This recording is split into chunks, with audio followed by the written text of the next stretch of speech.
Hello and welcome, and today's stock analysis is SBUX. Let's find out about the company. SBUX was founded in 1971 and then was later IPO'd in 1992. SBUX operates as a roaster and retailer of coffee. Its stores offer coffee and tea beverages and various food items. During our stock analysis, we're going to explore the key pillars, examine the ownership, look back at past results, we'll find out what the analyst predictions are, as well as giving the business a valuation, and examine the potential return on our investment, and finally we will summarise our findings.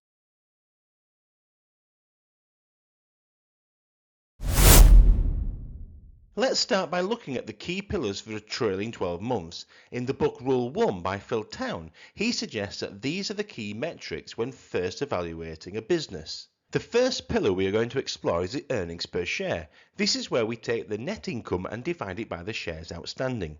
The higher the number, the more profitable the company. For SBUX, this is up by 29% for the last 12 months.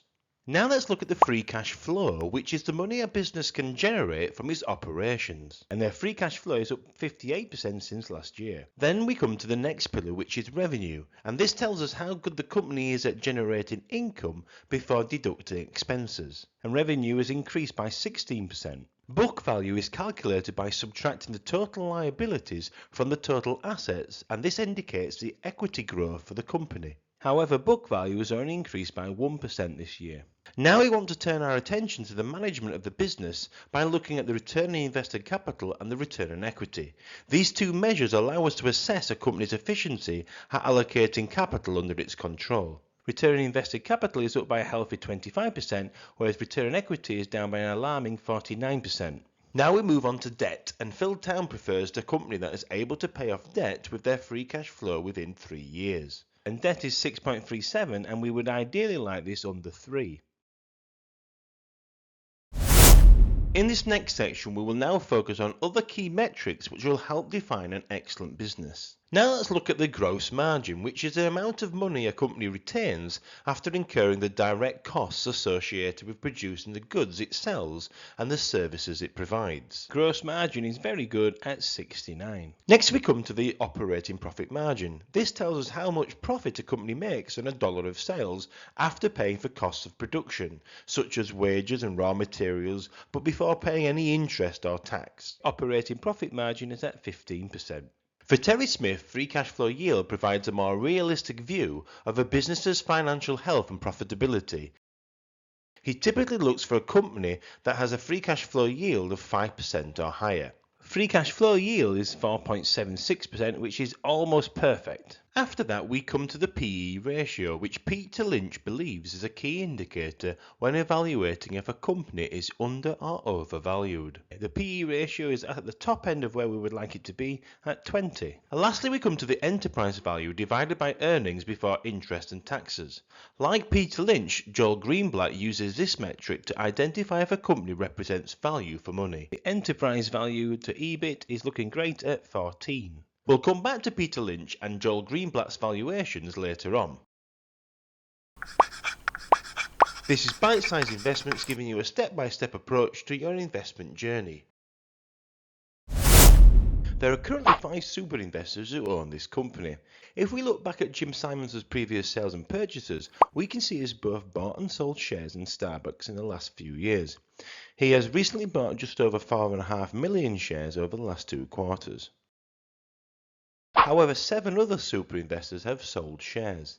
Ray Dalio has consistently bought and sold SBUX over the last few years. Interestingly, from 2020 he was buying, but then during the dip of 2022 he sold, presumably at a loss, but then bought again at its height of 2023, and then has sold again in the last 2 quarters, again possibly at a loss.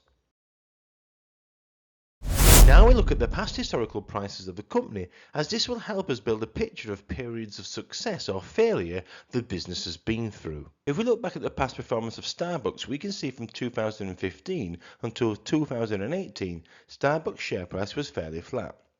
But from 2019 until 2021, the share price started to surge, but has since dipped, recovered, and then dipped again. On average, the analysts believe that the price target should be $97, but some believe it can go as high as $150. Analyst reports suggest that Starbucks is greatly undervalued at the moment, and the overall analyst consensus is that Starbucks is a buy. And collectively, the analysts believe the company will continue to grow between 16% and 20% over the next 5 years. So let's use the current earnings per share at 3.67 as my starting point when creating a valuation. Based on a combination of past growth and future analyst predictions, I'm going to estimate the earnings per share growth will be 16%. After that, I'm going to give Starbucks a PE of 30. After that, I'm going to project these numbers forward by 10 years. This then gives me an estimated future stock price of $485 per share for its future share price. Then we need to include our 15% return and work out the current value that Fieldtown calls a sticker price, which is $119. Then we apply a margin of safety, and at 50% it gives me a buy price of $60, and at 25% it gives me a buy price at $90. As we can't rely on just one valuation model, I'm going to dig a little deeper and gather some more information. In this next section, I'm going to get some help from some super investors. To start off with, I will use the Peter Lynch PE ratio model to help determine if the share price is overvalued, fairly valued, or undervalued. So we take the share price, add the dividend yield, and divide it by the current PE ratio. Using this model, it suggests that Starbucks is undervalued. Then we're going to move on to Warren Buffett's 10 cap model, where you divide the free cash flow with the market cap. The higher the percentage, the more the company is undervalued. Using this model, it also suggests that Starbucks is undervalued. After that, we're going to move on to Joel Greenblatt's favourite tool for working out if a company is correctly valued, which is dividing the enterprise value by the earnings before interest and tax. Using Joel Greenblatt's method, this suggests it's undervalued too. Finally, I've also included Fieldtown's earnings per share growth model that I used earlier. Using the Fieldtown growth model suggests that Starbucks is a buy at the moment, but depends on my margin of safety, as it could well fall down to $60 a share.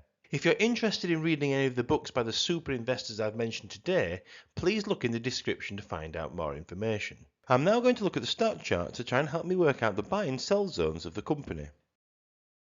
In this next section, we're going to split the chart into different zones. Our first zone is a market bottom for Starbucks, and we currently seem to be in it at about $73. However, at the start of the pandemic, the share price dropped to about $60. Then we come to zone 2, which is between $88 and $97. And then zone 3, which is $97 and $105.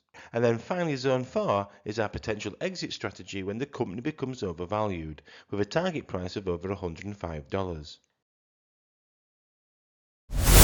The return we would receive if we bought at $74 and sold at the market high of $108 would give us a return of 46%.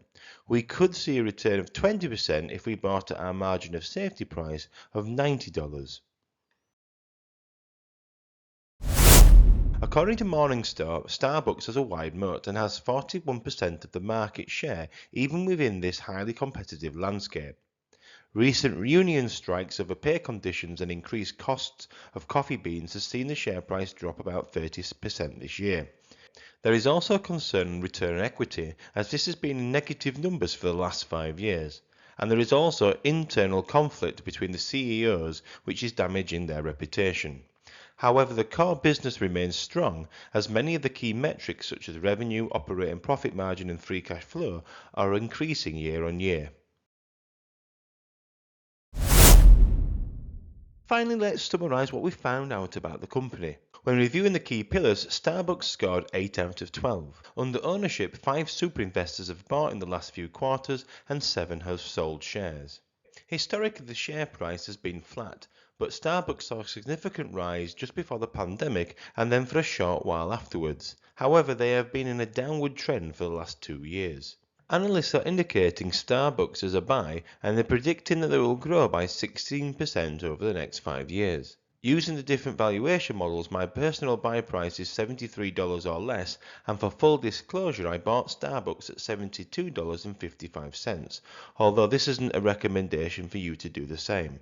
Under competition, Starbucks have a wide moat but are currently going through a rough patch due to the union issues, the price of coffee beans and the conflict between CEOs, but I see these as temporary issues that will be resolved within this year or next year.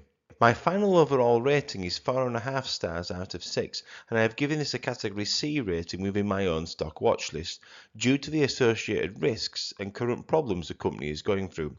I do believe if the problems continue or even worsen, I can see the share price break the resistance line of $70 and possibly go as low as $60. Thank you for joining me during this stock analysis video. As I'm a relatively new channel, please consider using the comments section to help me develop the content I'm creating. And lastly, if you've enjoyed the video, it would be greatly appreciated if you could like and subscribe to help the channel grow.